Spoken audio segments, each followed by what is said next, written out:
नमस्ते दोस्तों। अभी हम डिस्कस करेंगे बीपीएससी 69 के लिए कुछ प्रीवियस ईयर क्वेश्चन, ठीक है, जो कि हिस्ट्री से संबंधित है। तो आइए देखते हैं। सबसे पहला क्वेश्चन है कि नमक सत्याग्रह के दौरान बिहार के लोगों ने नमक बनाने के साथ साथ सरकार के विरुद्ध किस कर का विरोध करने का विकल्प चुना था? तो ऑप्शन है हमारे, ऑप्शन ए मलबा, ऑप्शन बी हाथी, ऑप्शन सी विकास, ऑप्शन डी उपयुक्त में से एक से अधिक और ऑप्शन ई उपयुक्त में से कोई नहीं। तो इसका सही उत्तर है ऑप्शन ई, ठीक है, क्योंकि इसमें कहा जाता है कि नमक सत्याग्रह के दौरान बिहार में लोगों ने नमक बनाने के अलावा चौकीदारी, तो इसमें कहा जाता है कि नमक सत्याग्रह के दौरान बिहार के लोगों ने नमक बनाने के अलावा चौकीदारी कर देने से विरोध किया था, इसलिए ऑप्शन ई सही उत्तर हो जाएगा। ठीक है, अब अगला क्वेश्चन है, श्री कृष्ण सिंह द्वारा गठित बिहार की निर्वाचित सरकार ने फरवरी 1938 में किस कारण से इस्तीफा दे दिया था? तो इसके ऑप्शंस हैं, ऑप्शन ए गांधी जी द्वारा ब्रिटिश के विरुद्ध सत्याग्रह आंदोलन के कारण, ऑप्शन बी भारत की आजादी के आंदोलन में भाग लेने के कारण, ऑप्शन सी राजनीतिक कैदियों को छुड़ाने के कारण, ऑप्शन डी उपयुक्त में से एक से अधिक, ऑप्शन ई। अब तो ऑप्शन जो हो गया है अब 4 ही हो गया है, लेकिन हम लोग प्रीवियस ईयर क्वेश्चन को डिस्कस करेंगे तो बहुत से ऐसे क्वेश्चन है जिसका आंसर ई दिया गया है, इसलिए अभी यथावत रहने दिया हूं 5 ऑप्शन को। ठीक है, बहुत से आगे जो मैं वीडियो लाऊंगा उसमें फिर 4 ही ऑप्शन कर दूंगा, तो इससे परेशान नहीं होना है। तो ऑप्शन ई जो है उपयुक्त में से कोई नहीं, तो इसका सही उत्तर क्या है? इसका सही उत्तर है ऑप्शन सी। जो श्री कृष्ण सिंह है वो बिहार की निर्वाचित सरकार ने फरवरी 1938 में इस्तीफा इसलिए दे दिया था क्योंकि राजनीतिक कैदियों को छुड़ाने के लिए। तो इसका सही उत्तर है ऑप्शन सी।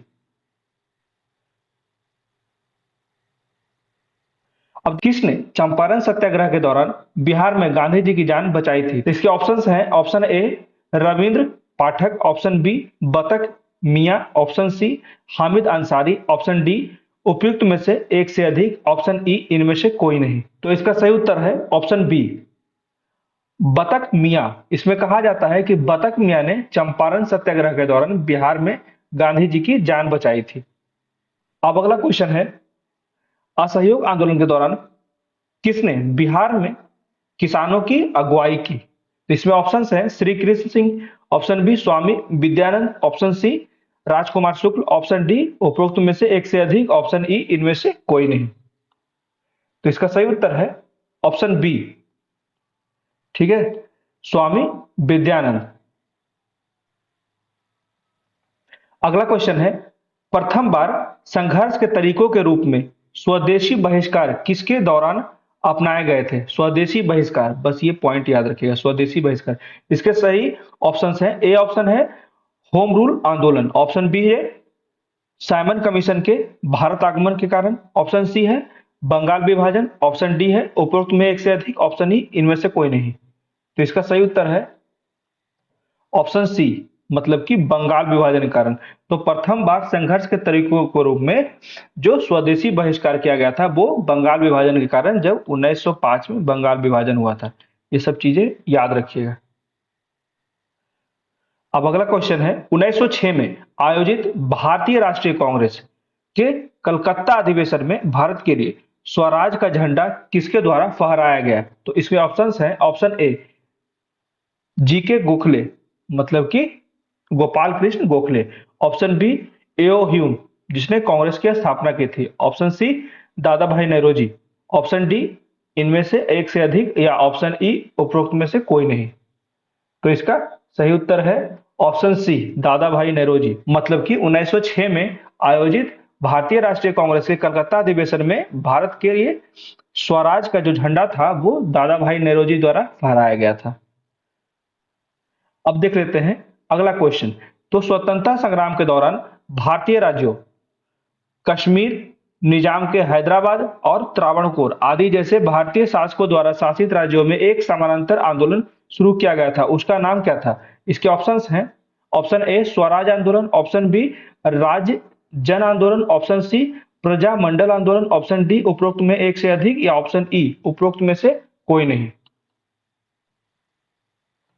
तो इसका सही उत्तर है ऑप्शन सी प्रजामंडल आंदोलन। नाम याद रखिएगा, ठीक है, प्रजामंडल आंदोलन बहुत ही इंपॉर्टेंट है, अभी 68 में ये पूछा गया है। अगला क्वेश्चन है, भारतीय स्वतंत्रता संग्राम के बारे में निम्नलिखित में से कौन सा कथन सही नहीं है। ये जरूर ध्यान रखिए कि कौन सा सही है या सही नहीं है, पूरा क्वेश्चन पढ़िएगा। तो इसके ऑप्शंस हैं, ऑप्शन ए वर्ष 1921 में महात्मा गांधी को गिरफ्तार कर लिया गया था, ऑप्शन बी चौरी चौरा कांड के कारण गांधी जी ने असहयोग आंदोलन से हाथ खींच लिया था, ऑप्शन सी गांधी जी ने अपना पहला प्रमुख सार्वजनिक भाषण बनारस हिंदू विश्वविद्यालय में दिया था, ऑप्शन डी इनमें से एक से अधिक, या ऑप्शन ई उपरोक्त में से कोई नहीं। तो इसका सही उत्तर है ऑप्शन ए, ठीक है, वर्ष 1921 में महात्मा गांधी को गिरफ्तार किया गया था। ये सही उत्तर मतलब कि सही कथन नहीं है, ठीक है, तो इसलिए ऑप्शन ए सही हो जाएगा। अगला क्वेश्चन है, अब्दुल कलाम आजाद के द्वारा किस पत्रिका को संपादित किया गया था। तो इसके ऑप्शंस हैं, option A Zamindar, option B the comrade, option C al Hilal, option D उपरोक्त में एक से अधिक, ऑप्शन ई उपरोक्त में से कोई नहीं। तो इसका सही उत्तर है ऑप्शन सी, ठीक है, अल हिलाल।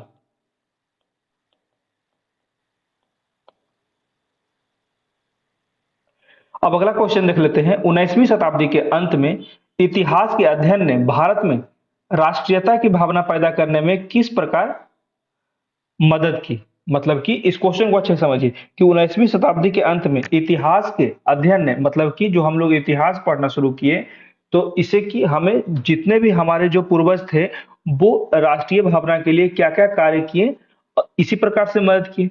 तो यहाँ पे यही ऑप्शन दिया जा रहा है कि ऑप्शन ए जो है, ब्रिटिश शासन के तहत दयनीय स्थितियों को बदलने और संघर्ष करने के लिए लोगों से आग्रह करके इतिहास की पुनर्व्याख्या करके और अंग्रेजों द्वारा भारतीयों को पिछड़ा, आदिम और खुद पर शासन करने में असमर्थ के रूप में चित्रित करने का खंडन करके भारत के गौरवशाली अतीत के बारे में लिखकर और लोगों से उनकी उपलब्धियों पर गर्व करने का आग्रह कर।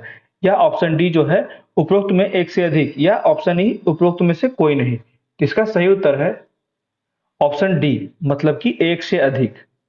यहाँ पे कहा जाता है कि 19वीं शताब्दी के अंत तक बहुत से भारतीय यह महसूस करने लगे थे कि राष्ट्र में गौरव की भावना जागृत करने के लिए भारतीय इतिहास को अलग तरह से सोचना जाना चाहिए, जिसे उन्होंने प्राचीन काल में कला और वास्तुकला, विज्ञान, गणित, धर्म, संस्कृति, कानून और दर्शन, शिल्प और व्यापार के गौरवशाली विकास के बारे में लिखा था। तो इसलिए उन चीजों को पढ़कर हमें बहुत ज्यादा राष्ट्रीयता की भावना पैदा करने में मदद मिली। तो इसलिए इसका उत्तर हो जाएगा ऑप्शन डी। अब अगला क्वेश्चन देख लेते हैं, नगरों में असहयोग आंदोलन के संबंध में निम्नलिखित में से कौन सा कथन सही नहीं है। तो एक है, आंदोलन में केवल उच्च जातियों और अमीरों ने भाग लिया, मद्रास की जस्टिस पार्टी द्वारा भी काउंसिल के चुनावों का बहिष्कार किया गया, हजारों छात्रों ने सरकारी नियंत्रण वाले स्कूलों को छोड़ दिया, प्रधानाध्यापकों और शिक्षकों ने इस्तीफा दे दिया और वकीलों ने अपनी प्रैक्टिसें छोड़ दी। तो इसमें ऑप्शन है, ऑप्शन ए एक और दो, ऑप्शन बी एक और तीन, ऑप्शन सी दो और तीन, ऑप्शन डी उपरोक्त में से एक से अधिक, ऑप्शन ई उपरोक्त में से कोई नहीं।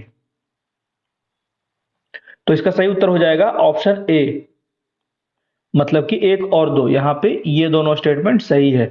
आंदोलन में केवल उच्च जातियों और अमीरों ने भाग लिया, ऐसा नहीं था, ये सही नहीं है। और मद्रास की जस्टिस पार्टी द्वारा भी काउंसिल के चुनाव का बहिष्कार किया गया था, ऐसा भी नहीं हुआ था।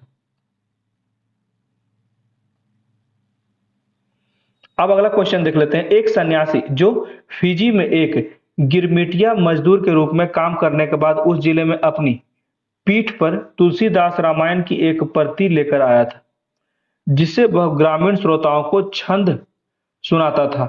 यहाँ जिस किसान नेता का जिक्र किया जा रहा है वो कौन थे। तो ऑप्शन ए है बाबा रामचंद्र, ऑप्शन बी है Jhingur Singh, option C Yadunandan Sharma, option D उपरोक्त में एक से अधिक, ऑप्शन ई उपयुक्त में से कोई नहीं।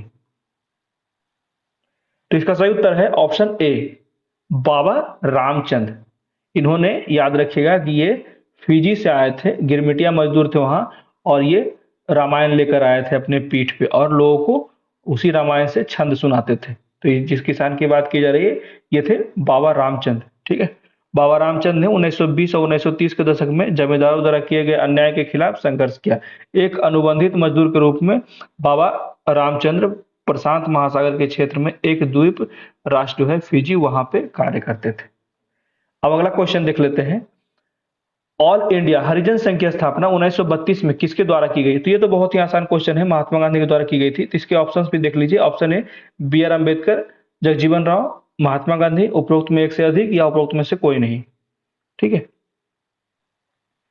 यहाँ पे एक अगला क्वेश्चन देख लेते हैं। 20 फरवरी 1947 को प्रधानमंत्री एटली ने भारत से ब्रिटिश शासन को कब तक वापस लेने की घोषणा की थी? तो ऑप्शन ए है जून 1948, अगस्त 1947, जनवरी 1948, उपरोक्त में एक से अधिक या उपरोक्त में से कोई नहीं। तो इसका सही उत्तर है ऑप्शन ए। यहाँ पे कहा जाता है 20 फरवरी 1947 को की गई घोषणा में ब्रिटिश प्रधानमंत्री क्लीमेंट एटली ने जून 1948 तक शक्तियों का स्थानांतरण करने के उसके बाद ब्रिटिशर्स को भारत छोड़ने की बात कही। फिर स्वराज दल की स्थापना बिहार में किसने की? तो ऑप्शन ए है Bankim Chandra Mitra, option B Shri Krishna Singh, option C Ramlal Shah, option D उपरोक्त में एक से अधिक या उपरोक्त में से कोई नहीं। तो इसका सही उत्तर है ऑप्शन बी, मतलब कि श्री कृष्ण सिंह। ठीक है,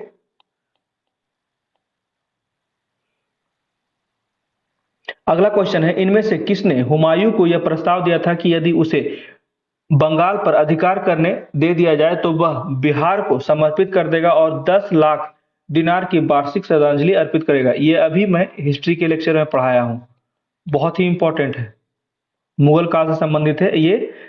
इसका ऑप्शन देख लीजिए। Option A Bahadur Shah, option B Sher Shah. तो हुमायूं के समय कौन था? तो शेर शाह था। Option C Bairam Khan, option D उपरोक्त में एक से अधिक, ऑप्शन ई उपरोक्त में से कोई नहीं। इसका सही उत्तर है ऑप्शन बी शेर खान, जिसको शेर शाह भी कहा जाता है। यहां कहा जाता है कि गौर को जब्त करने के बाद शेर खान ने बिहार को समर्पण करने और 10 लाख दिनार का वार्षिक नजराना देने के बदले में हुमायूं से बंगाल की पेशकश की थी। अब अगला क्वेश्चन देख लेते हैं। विक्रमशिला विश्वविद्यालय किसके द्वारा स्थापित की गई थी? ऑप्शन ए है Gopal, option B Dharmapal, option C Devpal, option D उपरोक्त में से एक से अधिक, ऑप्शन ई उपरोक्त में से कोई नहीं। तो इसका सही उत्तर है ऑप्शन बी। ये सब तो ऐसे ही याद होगा, ये सारी चीजें मैं पढ़ा चुका हूं, कोई भी मेरे सिलेबस से बाहर नहीं है। अगला क्वेश्चन है इनमें से बिहार के प्रथम राज्यपाल कौन थे?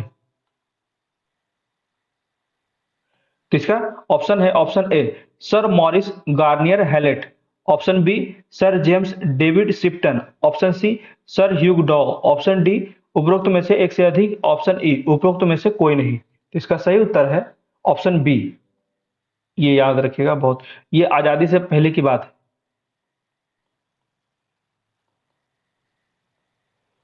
Before freedom. ठीक है, sir James David Shipton. Mahatma Gandhi and Bihar some reminiscence के लेखक कौन थे? तो इसके ऑप्शन है doctor Rajendra Prasad, option B JP Narayan, option C Karpuri Thakur, option D उपरोक्त में से एक से अधिक, ऑप्शन ई उपरोक्त में से कोई नहीं। इसका सही उत्तर है ऑप्शन ए राजेंद्र प्रसाद। राजेंद्र प्रसाद ने Mahatma Gandhi and Bihar some reminiscence पुस्तक की लिखा था। ठीक है, तो याद रखिएगा डॉक्टर राजेंद्र प्रसाद। अब बिहार का सबसे पुराना गिरजाघर कौन सा है? तो पहला है ऑप्शन ए है पादरी की हवेली, option B Luke church, option C एग्री, ऑप्शन डी उपरोक्त में एक से अधिक, ऑप्शन ई उपरोक्त में से कोई नहीं। तो इसके सही उत्तर है ऑप्शन ए पादरी की हवेली। इसमें कहा जाता है कि बिहार का जो सबसे पुराना गिरजाघर पादरी की हवेली को माना जाता है। पादरी की हवेली जो पटना में स्थित है। ठीक है, और यह पादरी की जो हवेली है उसका दूसरा नाम जो है ब्लेस्ड वर्जिन मैरी का दर्शन, इसी को कहा जाता है ब्लेस्ड वर्जिन मैरी का दर्शन। यह रोमन कैथोलिक ने पहली बार 1713 में पटना में गिरजाघर का निर्माण कराया था, तो याद रखिएगा। दिवंगत अभिनेता कुमुदलाल गांगुली, जिन्हें उसके मंचीय नाम जो अशोक कुमार से भी जाना जाता है, का जन्म जो बिहार में हुआ था, वो निम्नलिखित में से बिहार के किस शहर से संबंधित थे? इसमें ऑप्शंस हैं, option A Patna, option B Munger, option C Bhagalpur, option D उपरोक्त में एक से अधिक, ऑप्शन ई। तो उपरोक्त में एक से अधिक तो नहीं होगा कंफर्म, कहीं क्योंकि जन्म जो होगा 2-3 स्थानों पे नहीं होगा, ये क्लियर है। ये सब छोटे-छोटे बात ना एग्जाम में भी एकदम माइंड एक्टिव रखिएगा। तो यहाँ पे एक ही कोई होगा, तो इसका सही उत्तर है भागलपुर, ऑप्शन सी। अब क्वेश्चन है, प्राचीन काल में गंगा के दक्षिण क्षेत्र को क्या कहा जाता था? तो ऑप्शन ए है अनर्थ, option B Takshashila, option C Chola, option D उपरोक्त में से एक से अधिक, ऑप्शन ई उपरोक्त में से कोई नहीं। इसका सही उत्तर है मगध। प्राचीन काल में गंगा के दक्षिण में मगध, जैसे राजगीर जो क्षेत्र है वो भी अभी भी बिहार के दक्षिणी क्षेत्र में, इसी को मगध, मगधी यहाँ पे भाषा बोली जाती है। तो इसी के अनुसार ऑप्शन ई हो जाएगा इसका सही उत्तर। तो ऑप्शन ई सही उत्तर है, क्योंकि प्राचीन काल में गंगा के दक्षिण का क्षेत्र मगध के नाम से जाना जाता था, याद रखिएगा। अगला क्वेश्चन है, भारतीय उपमहाद्वीप में लोहे का प्रयोग कब शुरू हुआ था? तो ऑप्शन ए है प्रायः 9000 वर्ष पूर्व, ऑप्शन बी प्रायः 12000 वर्ष पूर्व, ऑप्शन सी प्रायः 6000 वर्ष पूर्व, ऑप्शन डी उपरोक्त में से एक से अधिक, ऑप्शन ई उपरोक्त में से कोई नहीं। तो इसका सही उत्तर है, इसमें भी ऑप्शन ई ही आंसर होना चाहिए, क्योंकि इसका सही उत्तर जो होगा यहाँ पे भारत में लौह युग की शुरुआत जो हुई थी वो 3री शताब्दी ईसा पूर्व में हुई थी, 1800 से 1200 ईसा पूर्व के बीच में हुई थी। तो ये याद रखिएगा, इसलिए ऑप्शन ई इसका सही उत्तर हो जाएगा। अगला क्वेश्चन है, झांसी के पास देवगढ़ का मंदिर और इलाहाबाद के पास गढ़वा मंदिर में बनी मूर्तियां किस कला से के महत्वपूर्ण अवशेष हैं? तो ऑप्शन ए है मौर्य काल, ऑप्शन बी गुप्त काल, ऑप्शन सी राष्ट्रकूट काल, ऑप्शन डी उपरोक्त में से एक से अधिक, ऑप्शन ई उपरोक्त में से कोई नहीं। तो इसका सही उत्तर है ऑप्शन बी गुप्त काल। अब अगला क्वेश्चन है, निम्नलिखित में से किस युद्ध में मुख्य विरोधियों का सही उल्लेख नहीं मिलता है? मतलब कि यहाँ पे क्वेश्चन जो कहा जा रहा है कि किस युद्ध में मुख्य विरोधियों का सही उल्लेख नहीं मिलता है? तो ऑप्शन ए है हल्दी घाटी का युद्ध, जिसमें महाराणा प्रताप और अकबर, मतलब कि ये युद्ध से ये दोनों का मेल नहीं खा रहा है, ठीक है। तो उसके बाद ऑप्शन बी है पानीपत का प्रथम युद्ध, बाबर और इब्राहिम लोदी, ऑप्शन सी है पानीपत का द्वितीय युद्ध, यहाँ पे तो टीपू सुल्तान था ही नहीं। पानीपत का युद्ध हुआ है 1526, 1556 और 1761, 3 हुआ है, ठीक है। और जबकि टीपू सुल्तान ये बहुत बाद में आया था, उस समय जब आया था तो फ्रांसीसी आए हुए थे, फ्रांसीसियों से इन लोगों ने बहुत ज्यादा ट्रेनिंग लिया था। तो इस तरह से याद रखा कीजिए, तो ये कभी भी नहीं होगा, ऑप्शन सी गलत है। तो इसलिए इसका सही उत्तर हो जाएगा ऑप्शन सी। अब अगला क्वेश्चन है, दिल्ली सल्तनत के दौरान मुकद्दम या चौधरी पद का इस्तेमाल किनके लिए किया जाता था? ऑप्शन ए है गांव के सरपंच, ऑप्शन बी राजस्व अधिकारी, ऑप्शन सी गांव के लेखाकार, ऑप्शन डी उपरोक्त में एक से अधिक या उपरोक्त में से कोई नहीं। तो इसका सही उत्तर है ऑप्शन ए, गांव के सरपंच के रूप में ही मुकद्दम या चौधरी के नाम से जाना जाता था, ठीक है। गांव के सरपंच, दिल्ली के सुल्तानों ने भारतीय क्षेत्र के प्रशासन में कई नए बदलाव किए थे। तो गांव प्रशासन की सबसे छोटी इकाइयां थी जिस पर ग्राम प्रधान का नियंत्रण होता था, और गांव के मुखिया को मुकद्दम या चौधरी के नाम से पुकारा जाता था। अब अगला क्वेश्चन देख लेते हैं, तबकात ए अकबरी, जिसे कभी कभी अबुल फजल के अकबरनामा से अधिक विश्वसनीय माना जाता है, किसके द्वारा लिखा गया?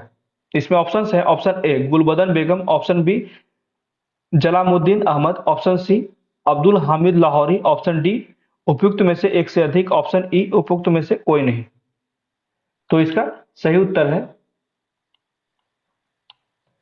Option B Nizamuddin Ahmad. याद रखिएगा कि निजामुद्दीन अहमद जो थे वो तबाकत अकबरी को निजामुद्दीन अहमद ने लिखा था, ये पॉइंट याद रखिएगा। उसके बाद भक्तमाल जो ब्रज भाषा की एक कविता है जो 200 से अधिक भक्तों की लघु आत्मकथाएं देती है, इसे गुरु नाभा दास ने लिखा था।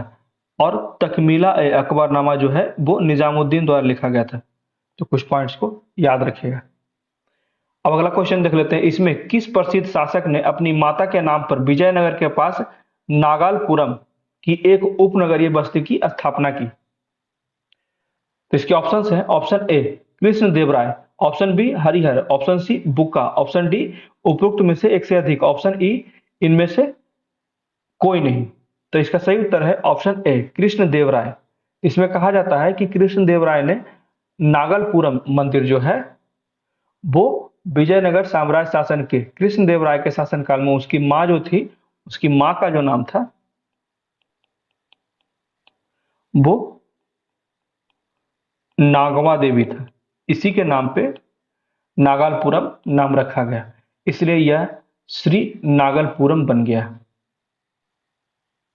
तो ये थे कुछ बहुत ही अच्छे क्वेश्चन जो पूर्णतः 68 से संबंधित थे। ठीक है, अभी हम लोग 68 डिस्कस कर लिए, फिर एक वीडियो में 67 आ जाएगा, 66, 65, दो वीडियो में ही ये सारा हिस्ट्री का जो पीवाईक्यू है, इसी तरह सारा सब्जेक्ट का पीवाईक्यू पहले दे दूंगा, जिससे कि आपको पता चले कि पैटर्न कहाँ पे है, किस तरह के सवाल आ रहे हैं। उसके बाद से मैं करंट अफेयर्स देना शुरू करूंगा, ठीक है, जिससे कि आपका प्रिपरेशन में कोई भी चूक नहीं रहे। तो कैसा लगा मेरा वीडियो, प्लीज मुझे कमेंट करके बताएं। मेरे वीडियो को ज्यादा लाइक करें, शेयर करें और मेरे चैनल को सब्सक्राइब करें। Thank you.